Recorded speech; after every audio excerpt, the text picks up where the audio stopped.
Querido amigo, hoje iniciamos o estudo do capítulo 12 do livro de João. Vamos estudar nesse programa até o versículo 19 e no próximo programa estudaremos os versos 20 até 50. Nesse capítulo, estaremos estudando os fatos que aconteceram 6 dias antes do Senhor Jesus ser entregue por nós na cruz do Calvário. O primeiro texto é João 12, 1 a 11. Podemos colocar como título nesses primeiros versículos, Entregando o Melhor a Jesus. Introduzimos contextualmente esse texto, destacando que naqueles dias, um dos requisitos da hospitalidade era lavar os pés dos viajantes depois de uma caminhada longa pelas estradas poeirentas e quentes da Judéia. A unção, por outro lado, normalmente se dava nos cabelos do hóspede. Essas duas atividades sempre aconteciam com o propósito de aliviar o convidado, dando-lhe então um refrigério e criando um clima confortável. Assim como ocorrera em Lucas 7, 37 a 38, com uma outra mulher que ungiu os pés de Jesus com as suas lágrimas, nesse texto, e também em Mateus 26 e Marcos 14, Maria, provavelmente achando-se indigna de ungir a cabeça de Jesus, também ungiu os seus pés, e os enxugou com os seus cabelos. Esse perfume, esse bálsamo de nardo puro, era um produto muito caro. O nardo é uma planta e também um óleo perfumado que dela se extraía. Era provavelmente um produto importado e a despesa feita totalizava aproximadamente, veja bem, um salário anual de um trabalhador braçal. Situacionalmente, podemos comparar esse episódio, esse acontecimento, com aquilo que nós oferecemos ao Senhor. Tem sido mais precioso que temos dado, ou daquilo que nos sobra é que temos dado ao Senhor? Não existe maior louvor do que esse, de entregarmos o que nos custa muito ao próprio Senhor como reconhecimento de que Ele merece ainda muito mais. Assim, como a viúva pobre, eu e você somos desafiados a dar tudo e dar o melhor para o Senhor Jesus. A proposição desse texto, o desafio resumido desse texto, se vê nessa frase. Somente o cristão que dedica o melhor da sua vida a Cristo concede-lhe a honra que só ele merece. Eu vou repetir. Somente o cristão que dedica o melhor de sua vida a Cristo concede-lhe a honra que só ele merece. Então se pergunta, quais são as características dessa dedicação? E a resposta é que nesses versos nós vamos encontrar 7 aspectos da dedicação feita a Cristo. Em primeiro lugar, nos versos 1 e 2, vemos a pretensão amigável. Como já mencionamos, estamos tratando dos acontecimentos da última semana antes da morte de Jesus. São os dias que atualmente chamamos de Semana Santa. Jesus estava com Lázaro, a quem ressuscitara. Aquele era um lar amigo de pessoas que recebiam bem o Senhor. Então Jesus foi convidado para participar de uma ceia naquele lar. Nesse episódio, vemos a importância que Jesus dava ao lar, à família. No começo do seu ministério, você deve se lembrar, nós o vimos numa festa nupcial em Caná da Galileia, onde ali ele tinha transformado a água em vinho. E agora, no término do seu ministério, encontramos Jesus numa casa de uma família querida, participando de um jantar comemorativo. É difícil se exagerar a importância do lar. Basta dizermos que foi a primeira instituição divina. Antes da escola, antes do Estado, antes mesmo da igreja, Deus criou o lar, Deus instituiu a família. É muito interessante encontrarmos Lázaro depois de já ter sido ressuscitado, depois de já ter estado 4 dias no sepulcro. Pelo que deduzimos do texto, ele estava vivendo normalmente em Betânia, na sua cidade. Era um homem ressuscitado, mas vivendo uma vida normal com as suas irmãs, seus amigos. Ele era uma prova real, viva, do poder divino de Jesus. Lázaro estava comendo, bebendo, vivendo a vida comum de todos os homens. Ele estava à mesa, alimentando-se normalmente, mostrando que o seu físico fora completamente recomposto, depois de ter chegado ao estado de decomposição. Ah, querido amigo, quando Jesus age, ele age de modo completo. Em segundo lugar, nos versos 2 e 3, nós vemos os personagens atuantes. O verso 2 inicia mostrando-nos o motivo daquele jantar. Deram-lhe, pois, ali uma ceia. Era um jantar comemorativo pela ressurreição de Lázaro em homenagem a Jesus, pelo seu feito tão amoroso. Certamente estavam naquele jantar Lázaro, Marta, Maria, Jesus. Embora o texto só mencione Judas, com certeza os outros discípulos também participavam daquela ocasião. Provavelmente estavam também os vizinhos, amigos, pois aquela era uma família bem querida naquela comunidade. É interessante percebermos que João nos mostra a maneira de Marta atuar. Marta servia. Deus, na verdade, tem distribuído dons aos cristãos e Marta certamente tinha o dom do serviço. Ora, enquanto Marta servia, certamente Maria estava ouvindo as palavras de Jesus. E Lázaro estava conversando com Jesus. Olha, talvez até estivesse conversando sobre a futura ressurreição. Não a que ele tinha experimentado, mas a ressurreição que todos nós, um dia, que cremos no Senhor Jesus, experimentaremos no futuro. Em terceiro lugar, no verso 3, nós encontramos o presente amoroso. O texto nos relata a unção feita a Jesus por Maria e a maneira pela qual ela enxugou os pés do Senhor. Aqui nós temos um caso muito parecido com aquele que se deu lá na casa de um fariseu, quando os pés de Jesus foram lavados com as lágrimas e foram ungidos com um perfume e enxugados com os cabelos de uma mulher pecadora. Esse episódio está em Lucas 7:36-50. Mas como nós podemos ver pelos detalhes, se você comparar as duas passagens, tratam-se de dois episódios diferentes. Embora haja semelhança tanto na questão da unção dos pés como na questão dos pés serem enxugados com os cabelos delas, não se trata da mesma história. Aqui, Maria estava expressando o seu amor e gratidão para com Jesus, no seu nome e, com certeza, no nome da sua família, pela ressurreição de Lázaro. Essa unção tinha um sentido religioso e espiritual, pois era uma espécie de preparação para a morte de Jesus. Enquanto os apóstolos se esqueceram do assunto, Maria não. Nos outros evangelhos, que também descrevem essa unção, nós lemos que Jesus afirma que essa unção era uma preparação para a sua morte. E Jesus ainda disse que, enquanto o evangelho fosse pregado, aquilo que Maria fez naquele jantar seria anunciado para a memória dela. E isso tem se concretizado de tal maneira, por toda parte, em todos os tempos, que agora mesmo nós estamos fazendo um programa tratando exatamente dessa passagem. Nós estamos anunciando aquilo que ela tinha feito. Isso quer dizer que um ato que você faz para Jesus tem repercussões que você não pode nem sequer imaginar. Em quarto lugar, nos versos 4-6, nós vemos o protesto astuto. Aqui temos o grande contraste entre Maria e Judas. Este é um contraste tão forte quanto a luz e as trevas. Em Maria, nós vemos a luz radiante. Em Judas, infelizmente, em Judas nós vemos as trevas, a escuridão. Judas protestou. Quem não o conhecesse e o visse falando e lembrando-se dos pobres, falando a respeito de um perfume caro que poderia ter sido vendido para o dinheiro ser dado aos pobres, poderia pensar que Judas tivesse um coração magnânimo, fosse uma pessoa altamente filantrópica, uma criatura apaixonada pelos necessitados. Mas era bem outro o seu intuito. O seu interesse não se via em suas palavras, mas se via no seu coração. Judas movia-se por um interesse próprio, cheio de egoísmo. É que o dinheiro que era posto na bolsa lhe servia muito. Pois o texto fala, ele era ladrão e usava indevidamente aquele dinheiro. Que tesoureiro tinha esse colégio apostólico? Ele foi posto ali, certamente, para ser testado, mas não passou no teste, pois roubava o dinheiro que era dado para o serviço de Cristo. Em quinto lugar, agora, nos versos 7-8, vemos a proteção atenciosa. Maria deu a Jesus o melhor que ela podia. Maria deu o melhor perfume para a sua unção. Não era incomum os familiares ou amigos gastarem enormes somas, muito dinheiro, para disfarçar o odor do corpo em decomposição. Usavam-se perfumes, especiarias, só para disfarçar esse cheiro daquele corpo em decomposição.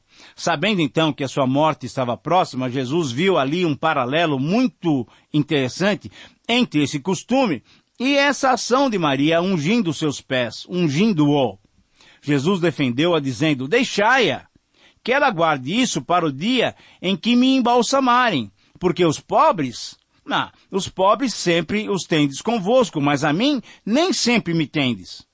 Jesus atenciosamente protegeu Maria do julgamento errado dos discípulos, mostrando então que a finalidade dela era muito bonita, muito alta nessa unção. Em relação aos pobres, é claro que Jesus não foi insensível, nem os desprezou. Não, de jeito nenhum. Na verdade, ele sempre os atendeu. Mas nessa circunstância, Jesus entendeu que deveria valorizar mais a expressão do amor, o ato de adoração de Maria e certamente de Lázaro e Marta, do que valorizar a intenção errada do coração de Judas. Os pobres ainda estariam entre eles e como seus discípulos, como igreja, certamente a igreja, os discípulos atenderiam os necessitados. Maria percebeu que Jesus entregaria brevemente a sua vida para a sua salvação e para a salvação de todo o mundo. Então, ao oferecer a Jesus aquela unção, com perfume tão caro, ela na verdade estava adorando-o, estava prestando um culto ao Senhor. Querido amigo, o culto a Deus, a adoração ao Senhor, tem prioridade sobre todos e quaisquer os empreendimentos que possamos fazer. Em sexto lugar, no versículo 9, temos a popularidade assombrada. Esse verso nos mostra que os judeus agora não queriam ver somente a Jesus. Eles queriam ver a Lázaro também. Esse verso nos mostra a reação de curiosidade do povo em face da ressurreição de Lázaro. Esse verso nos mostra muito claramente o tipo de religião que os judeus na época professavam, mas que muitos em nossos dias hoje ainda valorizam. Uma religião o quê? Repleta de sinais, de manifestações, de situações espetaculares. O povo procurava sempre por sinais espetaculares, como por exemplo 6,15, quando depois da multiplicação quiseram fazer Jesus rei, segundo as suas necessidades. Eles já conheciam os milagres que Jesus vinha fazendo, mas a ressurreição de um homem morto, já de 4 dias, isso era alguma coisa inusitada. A fama de Jesus corria por toda parte, os seus ensinos traziam boas novas, mas o povo queria ver mesmo era Lázaro. Talvez se não houvesse a hostilidade das autoridades judaicas, o povo novamente não tentaria fazer Jesus o seu rei, o seu Messias tão esperado. As notícias sobre as obras de Jesus se espalhavam por toda parte. Todos sabiam que Jesus, na verdade, era divino, era o Cristo, era o Messias. Diante dos sinais que Jesus fazia, isso ficava muito evidente a cada dia. Ora, então, para o povo, nada melhor do que ver com os próprios olhos o benfeitor e o beneficiado. Imagine só que cena especial, ver Jesus e Lázaro juntos, lado a lado. E em sétimo lugar, nesse primeiro parágrafo, nós temos a perseguição ardorosa. Nesses versos, diante da crença de muitos judeus em Jesus, novamente nós vemos o ciúme dos líderes judaicos. Mas você já imaginou a situação de Lázaro? Olha só, ele que tinha morrido, mas pela graça de Deus tinha ressuscitado, agora corria o risco de ser novamente morto. Que situação! Você já se colocou nessa situação? As autoridades judaicas agora já não vinham perseguindo somente a Jesus por causa da sua popularidade. Queriam agora matar o próprio Lázaro. Sabe por quê? Porque ressuscitar um morto de 4 dias, já em estado de decomposição, indicava que Jesus era Deus. Na verdade, Jesus é Deus.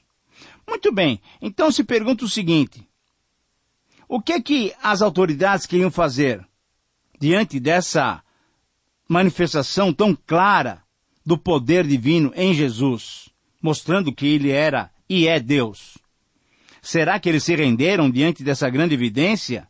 Não, infelizmente não. Pelo contrário, eles ficaram ainda mais furiosos. Isso nos mostra como uma pessoa pode ser religiosa e estar contra Cristo, contra os grandes feitos de Deus. Aqui os judeus religiosos estavam contra a pessoa do Senhor Jesus. Esses judeus queriam matar agora tanto a Jesus como a Lázaro. Sabe por que queriam matá-los? Porque muitos judeus se convertiam a Cristo. Eles estavam se tornando crentes diante dessas grandes maravilhas do Senhor Jesus. Quer dizer, a religião deles havia perdido a vida, o poder. Não podendo mais impressionar e conquistar pela verdade, pelo poder da mensagem, então eles lançaram mão dos recursos tão usados por outras religiões sem Deus. Isso é a perseguição, a violência, o crime. Então, esse método judaico de preservar a religião foi completamente precário, absurdo. Na verdade é isso, toda religião que rejeita Cristo perde a vida e o poder espiritual, passando a agir na carne e pelo poder da força humana. Matando a Jesus, o benfeitor, e matando a Lázaro, o beneficiado, eles supunham que tudo seria esquecido rapidamente. Mas sabemos que não foi assim. Primeiro, eles não mataram Lázaro, mataram somente Jesus, e exatamente por sua morte e também pela sua ressurreição, nós estamos aqui, 20 séculos depois, comentando exatamente esse episódio. Querido amigo, o verdadeiro Deus que tabernaculou entre nós, identificando-se conosco, o Senhor Jesus, e dando sua vida justa para nos justificar diante de Deus, esse é o nosso Salvador. Esse pode nos ressuscitar espiritualmente também. Muito bem, depois de considerarmos essa unção especial, podemos agora comentar um pouco sobre a entrada do Senhor Jesus em Jerusalém. Agora estamos então na última semana do Senhor Jesus aqui entre nós na terra. O segundo texto é João 12, 12 a 19. Podemos colocar como título desses versos, bendizendo pelo plano eterno. Ao introduzirmos esses versos contextualmente, é importante lembrarmos que as festas da Páscoa, do Pentecostes e dos Tabernáculos eram festas obrigatórias para todos os judeus. Considerando-se que um cordeiro alimentava 10 judeus, podemos calcular que naqueles dias, provavelmente a cidade recebia uma população de 2.500.000 pessoas, portanto, 260.000 cordeiros eram sacrificados. Pela magnitude desses números e diante do grande milagre da ressurreição de Lázaro, o povo estava extasiado com o Senhor Jesus. Situacionalmente, podemos comparar esse acontecimento com aquilo que nós vemos nos nossos dias, aqui no Brasil, nas datas sagradas, nas grandes romarias, nas grandes procissões que se faz com uma ênfase religiosa.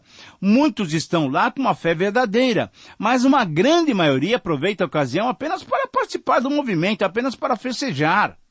Ora, diante dessas condições, temos uma verdade eterna que é possível aplicar às nossas vidas? Essa é uma pergunta séria. O que temos a ver com essa entrada de Jesus em Jerusalém? Olha, eu creio que temos uma verdade sim. Por isso, em resumo, como proposição, como proposta desse texto para nós, podemos dizer que somente o cristão que reconhece o plano eterno da sua salvação bendiz a Cristo como só ele merece. Eu repito, somente o cristão que reconhece o plano eterno da sua salvação bendiz a Cristo como só ele o merece. Então pergunta-se, de que maneiras podemos bendizer a Cristo? E a resposta é, no texto nós percebemos 7 maneiras de bendizer a Cristo. A primeira maneira se percebe através do encantamento popular. Nos versos 12 a 13, a numerosa multidão, chegando para a festa e ouvindo a notícia de uma ressurreição como aquela, a multidão não se conteve, não se controlou. Sabendo que Jesus iria entrar em Jerusalém, o que a multidão fez? Preparou-lhe uma grande recepção, fazendo um grande tapete de ramos de palmeiras, de galhos de árvores. O alvo deles era entronizar aquele que podia ressuscitar, aquele que podia multiplicar pães, aquele que podia, enfim, aliviar os seus males. A segunda maneira que se percebe é através da exultação poética. Sem ter noção exata do significado das suas palavras, eles clamaram, repetindo os ditos poéticos do Antigo Testamento. Hosana, Hosana, bendito que vem em nome do Senhor, que é Rei de Israel. Essa citação está lá no Salmo 118, o texto que dá origem a essa citação. E ali nós encontramos a seguinte palavra: salva-nos, Senhor! Senhor, nós te pedimos. Na verdade, ao clamarem Hosana, eles não estavam entendendo o significado profundo, o desejo profundo dessa palavra. Isso é, salva-nos, Senhor, agora. Socorra-nos, ó Rei, agora. Conforme também nós vemos lá em 2 Samuel 14. Isto é, embora a multidão expressasse o desejo de libertação, essa aclamação demonstrava novamente a esperança messiânica que havia na época. Isto é, a expectativa de uma libertação do domínio romano, e não a salvação, a libertação espiritual que o Senhor Jesus veio oferecer. Uma terceira maneira de bendizermos a Cristo se percebe através da citação do enredo profetizado, nos versículos 14 e 15. Nesses versos nós temos uma âncora lá no Antigo Testamento. Enquanto naqueles dias os generais vitoriosos, montados nos seus cavalos de raça, brancos, faziam uma entrada triunfal quando retornavam à sua cidade, e nessas ocasiões de celebração e vitória eles eram aclamados, Jesus, mesmo aclamado pela multidão, cumprindo a profecia de Zacarias 9:9, ele entrou na cidade, sabe como? Veja aí no texto, montado num jumentinho novo, atitude que no momento não foi entendida pela maioria das pessoas, mas nessa atitude vemos um desejo de Jesus novamente agir de acordo com a palavra de Deus, de acordo com a vontade de Deus, demonstrando uma tremenda humildade. Jesus entrou em Jerusalém montado num jumentinho. A quarta maneira de se bendizer a Cristo é não ter o entendimento paralisado. É isso mesmo. Por vezes, os discípulos agiam de modo semelhante aos judeus, às autoridades judaicas. Enquanto ele falava-lhes em termos espirituais, as pessoas com quem ele dialogava entendiam suas palavras em termos físicos, como, por exemplo, com Nicodemos, com a mulher samaritana. Os discípulos, embora estivessem convivendo com Jesus já durante 3 anos, eles tinham seus entendimentos paralisados pelos preconceitos, pela tradição, por não terem os olhos abertos ainda pelo Espírito Santo. Mas temos uma quinta maneira de glorificar o Senhor Jesus, é através do entusiasmo partilhado. Esse verso é muito singular, é único. Mesmo não crendo de modo completo em Jesus como verdadeiro Messias, a multidão testemunhou do poder de Jesus, demonstrando então quando, através de uma só ordem, ele convocou à vida aquele que já estava morto. A própria multidão, sem entender, estava testemunhando de Jesus. Versículo 18, nós temos a sexta maneira, a expectação palpitante. De fato, a expectação do povo era grande. Seus corações estavam palpitando. Queriam ver, queriam tocar, queriam falar com Jesus, aquele que fizera tão grandioso sinal. E, finalmente, a sétima maneira de se bendizer a Cristo é não se submeter a uma escravidão pecaminosa. Essa era uma situação das autoridades religiosas. Estavam prisioneiras nos seus pecados, estavam cegas, enciumadas, estavam vendo a situação fugir do seu controle. Queriam então acabar com Jesus. A pergunta é, querido amigo, você tem se submetido a Deus? Ou você também rejeita o Senhor Jesus? Bom, chegamos ao final de mais um tempo de estudos no Evangelho de João. Deus te abençoe. Um grande abraço.